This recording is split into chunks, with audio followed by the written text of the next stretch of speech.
Good evening, everyone. Welcome back to the Celtic Way. I am your host, John McGinley. That wasn't so bad, was it? You know, everyone was a bit trepidatious before kick-off, not sure about the team lineup. First half going a bit ropey. Second half delivered, Ryan. Celtic 3, Livingston 0. A double from Benjamin Nygren and a goal from Johnny Kenny, his first of the season, gets Celtic the 3 points. With a much rotated team, lots of rested legs ahead of a huge Champions League game. Ryan, I think we'll quickly gloss over the first half for now. We'll mention it a bit later, but let's get right into the positives and what you liked about the Celtic performance today. You know, from the second the second half started, there just felt like a shift in the energy. Celtic looked really up for it, and it was a really, really enjoyable second 45 minutes from Celtic. Yes, we'll gloss over the first half later on, but second half was absolutely brilliant. I thought Celtic were really up for it. Supercharged, turbocharged by Benjamin Nygren, who got another 2 goals, who was geeing up the crowd as well. We don't mind it when he gees up the crowd if he's scoring goals like that, particularly the second one, which was really one to savour. I would say totally smashed that into the back of the net, which was great to see. And Johnny Kenny, like you said, getting his first goal of the season, a really instinctive finish following a good ball by Daizen Maeda. But yeah, lots to enthuse about in the second half, and it's nice to come on one of these shows with a smile on our faces, isn't it? Yeah, there's been a lot of angst of late. There's been a lot of worry, a lot of concern for justifiable reasons. I'm not going to shy away from that, but it is nice to talk about some positive things happening at Celtic today. Benjamin Nygren, you mentioned him there. Let's start there. Stepping up with quality and influence.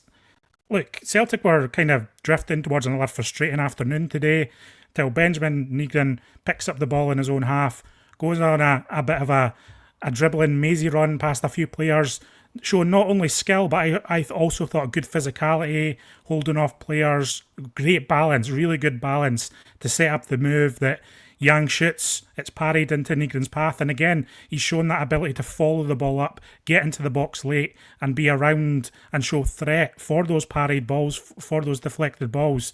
All in, both his goals today, both in setting up the chances and also providing that finishing touch. I don't think you can ask much more from Benjamin Nygren today.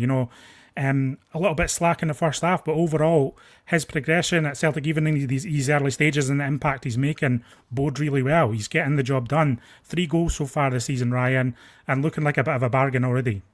Yeah, absolutely. I tweeted shortly after, I think it was his second goal, I forget. It might have actually been after his first goal. I think he's going to score. I said that he's going to score a lot of goals for Celtic. You can tell just by getting in the right areas. You can, as we were talking about, that versatility that he's had in his career, not just at Nordsjælland, but also in Heerenveen and Genk as well.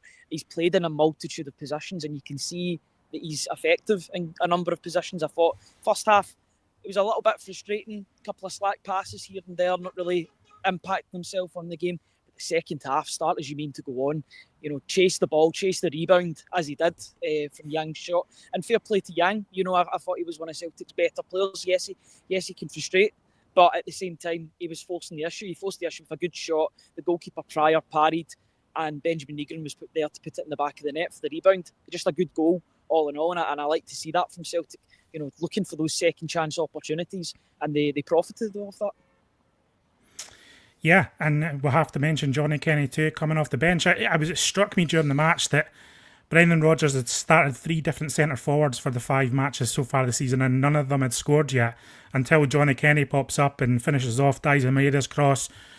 Good position to be in, obviously met the cross well, quality finish. That's going to do him a world of good. And now Brendan Rodgers has a decision here regarding the striker against FC Kairat.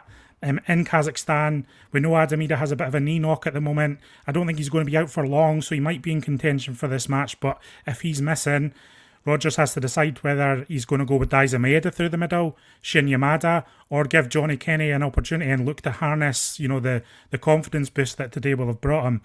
What are your thoughts on that? And what did you think of Shin Yamada? A lot of good movement. Had a couple of kind of half chances, didn't really quite come off for him. But he's kind of, I see some of the attributes that you would consider Shin Yamada. There's something there. There's something there to work on, I feel like. Didn't quite come off for him today, but hopefully he can progress from this point forward too. there was a chance right before he came off that I thought, right, you've got to be burying that. It just goes past the post. It was a good ball in from Yang again, who was a very good provider on the day. He was trying to make things happen for his fellow attackers, which was good to see. First half, he forced a good save from Pryor from one of those chances that, I watched the clips of him at Kawasaki, and he was scoring headers like that, beating people in the air and looping headers, which forced Pryor to put a save over the bar, which is a good save from him. Yeah, there was enough there for me not to feel totally disheartened by the fact that he didn't score, because there's parts of his game, yes, he can improve in a couple of bits, but there's enough in his game to show that he does have a future at Celtic. Of course, he's just in the door. Wouldn't want to write him off after one start for Celtic, but I was relatively impressed by what I've seen, by some of his work rate off the ball as well. But Johnny Kenny comes on the pitch and scores and really puts himself in the frame for that game against Kairat if Adamida isn't fit to play. It was just such an instinctive finish. He's an instinctive finisher, Johnny Kenny. That's just a good finish from an intelligent striker who was in the right place at the right time. Helped by a good ball from Daizen Maeda, but a really good finish, and that'll do him the world of good. Just on Shin, yeah, as I say, you can see some of the raw attributes he has. His movement's pretty sharp. For me, he needs time in the team because he needs to find a relationship with his teammates. And clearly, that relationship still isn't quite there because he's not really had the minutes to develop those understandings or teammates to understand his placings on the pitch. It's all well and good, working on it and training, but in these match settings, it's far different. So I do think Shin Yamada needs time. Whether that's in Kazakhstan, look, I don't know. But I think in some of these domestic matches, especially in the weeks that we need to rotate the team a bit, I think Shin Yamada definitely needs more minutes. Yeah, and Hayato Enemuro, Ryan, I think a lot of people are talking about him. I think primarily because there was such low expectation of what he could offer, especially after Brendan Rodgers came out and said he wasn't up to the standard required to make his UEFA squad. Brendan Rodgers, as he made those comments, did make the note that in games where Celtic will dominate possession to the extent of 70-80% above, that Enemuro can, be a performer in that setting. And I felt like he was today. Comfortable and slick in possession, doesn't look out of place, completed the entire 90 minutes. And yeah, I was pleasantly surprised with what he offered, going on the back of kind of what Brendan Rodgers said so publicly through the week. Yeah, I was really quite impressed with him today. He's one of those players, and I speak about this quite a lot on the podcast that we do. He passes the eye test with what he's doing on the ball. He's very comfortable, and sometimes he plays risky passes, and sometimes he was giving away possession. It was going out of play, but he's not afraid to play those balls when required, putting it into the middle, passing it to like Scales and Murray, or playing it through congested areas. But that shows that he's confident in his ability. Yes, he's got defensive things to work on, but for a competitive debut, which he had today, I was relatively impressed by what he brought to the fold. I also like the fact that he seems like a pretty popular teammate off the pitch as well. He was that's something that probably will get forgotten about in the grand scheme of things, but a really good teammate, celebrating with his teammates, already part of the group, which is good as well for a new player coming to Scotland. A new culture, new way of life. High-fiving every single sub as they were coming off as well. That's a nice wee touch, and it's things that you only really notice at the game, but it was good to see that from the player. Delighted for him. A really good debut for him, a competitive debut. Yeah, Ryan, I was going to mention there's a lot of players passing eye tests with you this summer. We're going to need to try and get some sort of link up with Specsavers or another optician company, get them as sponsors on the channel, and then we can pass a lot more eye tests. In all seriousness, though, a positive afternoon for Enemuro after. Like, I don't think it would have been particularly comfortable for him, that he was excluded from the UEFA squad, and then Brendan Rodgers is explaining it in the media. That's not easy. But today, that's a good response from him today. Like a solid 90 minutes under his belt, played at Celtic Park now. Again, you have to say, Livingston won't be the strongest opponent that Celtic play this season, but they're a tough outfit, a tough physical outfit who bring resistance to the game, shall we say, and can make life difficult for you at times. And I think in this setting, Enemuro did all right. And again, I would like him to get more minutes in some of these home games, especially maybe where Tierney can't play. It remains to be seen whether Celtic will go into the market, because if you're thinking about a European squad, Brendan Rodgers might not fancy Enemuro at a higher level. I think Celtic do need backup at a higher level for me. So again, it's still kind of it's all up in the air, shall we say. But for today, Enemuro, job done, solid 90 minutes, and fair play to him for that. Because, listen, there was a lot of eyes on him today, just given the nature of how the week's played out, and I think that's good for him. Ryan, any other standouts? Any other people who you thought were comfortable today? As a lot of changes to the team today, much rotated side, and I think coming away with a 3-0 win, everyone has to be delighted with that. Yeah, and a clean sheet as well for a rotated back line too. Dane Murray coming into the side, apart from one mistake he made right at the very end, which is down to concentration. I thought it was absolutely spotless. I thought he looked really authoritative in the defence alongside Liam Scales. He's physically imposing, and you can see that in person when you watch him. He's an imposing character, and he's good on the ball as well. The good thing about his mistake, though, and it's weird to talk about a good thing about a mistake, is that he atoned for his error almost straight away by the tackle just outside the box. It was a great tackle. It was totally clean, and it stopped an attack happening that could have potentially put Celtic's clean sheet at risk. I was delighted that the defence got that clean sheet today. Delighted to see Colby Donovan make his competitive debut as well. Keeping it simple, keeping whatever things that he had to do in the game simple, and that'll mean the world to him, and hopefully that's the first of many in a Celtic top. But a clean sheet for the defensive back line. Celtic aren't conceding many goals this season as well, which is absolutely brilliant to see, and that's maybe something that'll go under the radar, due to the lack of signings, due to the annoyances maybe up front, that Celtic have only conceded one goal this season, and that was a wonder strike to Falkirk. So that's definitely something to be positive about going into the weeks ahead. Yeah, it is, and listen, the start of the game wasn't ideal. There was a bit of frustration there. Celtic, their chance creation really wasn't there in that first half until right at the end of the first half, when Young has a header that he probably should bury, but it's a great save from the goalkeeper as well. In fairness, Young clatters the post and it doesn't go in. So that was Celtic's major chance in the first half.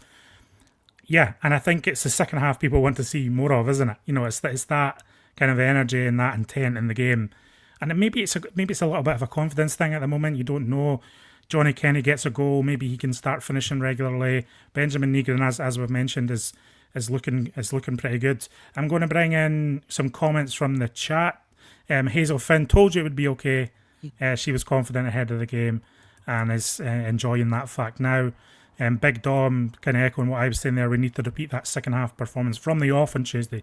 And listen, that's important. Celtic aren't playing for 45 minutes on Tuesday in Kazakhstan. It's going to be a long match, a tough match, and they need to be on it from the very first minute, because slackness can cost you at that level. Mark McQueen feeling confident now. Bring on the Kazakhs. Hazel Adden, Yamada looked good, just needs to build up his game time, get used to the squad. Scott Elliott saying, sorry, that was the wrong comment. Scott Elliott saying Nygren going to be a player. Shin needs more game time, but can see him coming good as well. Connor Hall with a super chat here with thank you for that, saying, did you see Celtic are in talks for Marcelo Sarachi? Not seen any of that. I've had my head down and preparing for the stream and getting some match analysis out on the full-time whistle, so I've not seen any of that. If that's developed in the last hour, we'll certainly look onto that and get onto that and see what we think about that.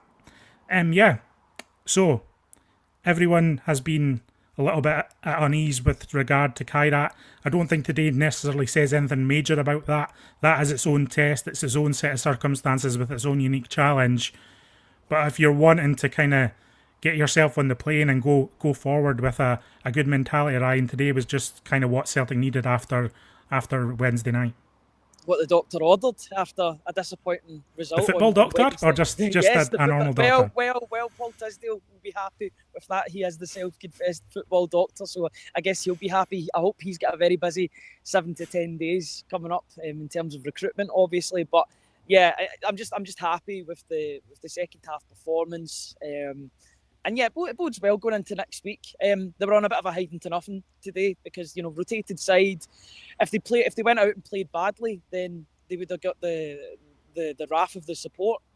So they've done their job today, and it's great. It's great to see 3 points and up the road, basically. Yeah, and listen, we know there was still an element of fan protest with regard to the board. There was some banners unfurled just regarding the state of the transfer window. Stuff about a lack of ambition and rinsing fans and a basic board rather than world-class basics, as it says within Celtic Park. And obviously Michael Nicholson talking about he wants everything Celtic to be world class. So there was a shot of the board again, some more chance. We won't get too much into that. We've talked a lot about that over the last few days, Ryan. I just wanted to note that it happened, and that's still ongoing in the background. And Celtic ultimately do need transfers, but I think just today, positive day, Celtic move forward and see what we get over the next week or so. Yeah, absolutely. Despite the protests off the park, on the park, Celtic got the business done and they got the 3 points. You know, they're the only team now left in the Scottish Premiership with a 100% record after 3 games, 9 points out of 9. Hearts dropped points today. Thought they'd be dropping all 3 points today. Watching the scores come in halfway through the game, but they came back to get a point against Motherwell at Tynecastle. So 9 points from 9, a good result today.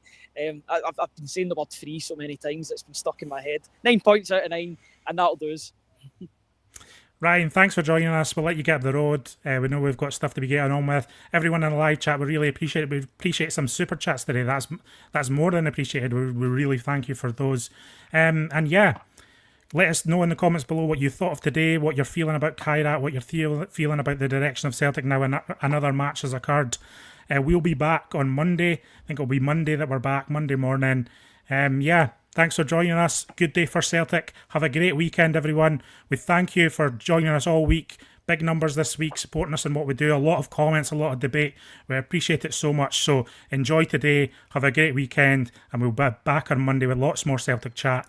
Yeah, join us again next time on the Celtic Way.